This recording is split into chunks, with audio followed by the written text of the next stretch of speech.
আসসালামু আলাইকুম এভরিওয়ান, কেমন আছো তোমরা সবাই? আশা করছি সবাই ভালো আছো, সুস্থ আছো। আমরা বেশ ভালো আছি আল্লাহর রহমতে। কিন্তু মনটা একটু খারাপ আছে, কারণ এটা হলো সেই দিন যেদিন আমি 4 মাস মায়ের বাড়ি থাকার পর বাড়ি গিয়েছিলাম। আর মনটা তো একটু খারাপ হবেই, তাই না বলো?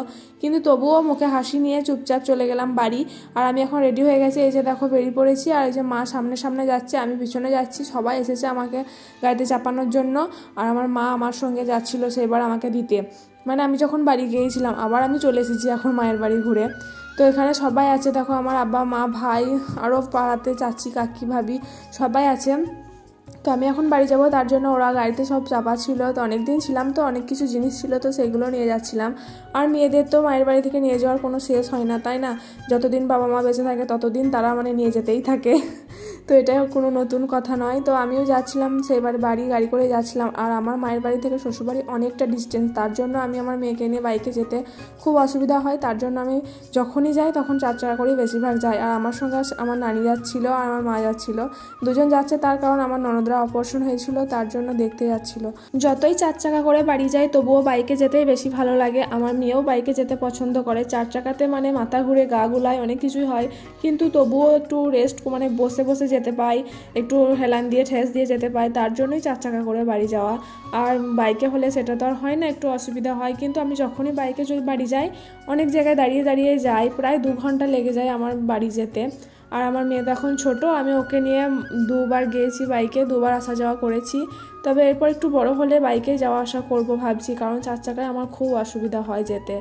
আমার মা আর আমার নানি গিয়েছিল আমার সঙ্গে, কিন্তু ওরা সেদিনকেই আবার ফিরে বাড়ি চলে এসেছিলো, কারণ বাড়িতে থাকার মতো কেউই ছিল না, শুধুমাত্র আমার আব্বা আর ভাই ছিল। আমার মা যদি বাড়ি না আসে তাহলে ওরা আবার খাওয়া দাওয়া করা অসুবিধা হয়ে যাবে, তার জন্য মা সেদিনকেই বাড়ি চলে এসেছিলো। মা এখন কোথাও গিয়ে থাকতে পায় না।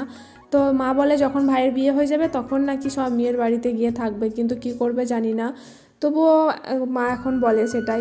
এই যে দেখো আমার মেয়ে হাসতে হাসতে যাচ্ছে, কিছুক্ষণ তো হাসতে হাসতে গিয়েছিল, কিন্তু তারপর আবার গিয়ে কান্নাকাটি শুরু করে দিচ্ছে। ওর আব্বার সামনে বসেছিল, তো একবার ওর আব্বুর কাছে যাচ্ছে, একবার আমার কাছে আসছে, এরকম করতে করতে যাচ্ছিল। তারপর কিছুক্ষণ পর ঘুমিয়ে গিয়েছিল, তার জন্য অতটা অসুবিধা হয়নি। কিন্তু ও মানে বেশি জামা কাপড় ভারী ধরনের পরতে চায় না, আর পরালেও আবার সে অন্যরকম টাইপের হয়ে যায়, ওর শরীর খারাপ করে। তো তার জন্য আমরা যখন ওকে নিয়ে যায় হালকা পাতলা জামা কাপড় পরিয়ে নিয়ে যাওয়ার চেষ্টা করি। যারা ফার্স্ট টাইম আমাদের বাড়ি যায় তারা শুধু বলতে বলতে যায় আর কত দূর রে, আর কত দূর। কিন্তু আমার যেতে যেতে অভ্যাস হয়ে গেছে বলে আমার আর এখন কিছু মনে হয় না। কিন্তু আমি জানি যে হ্যাঁ অনেকটাই দূর, কিন্তু তবুও এখন আর কিছু মনে করি না সেটা।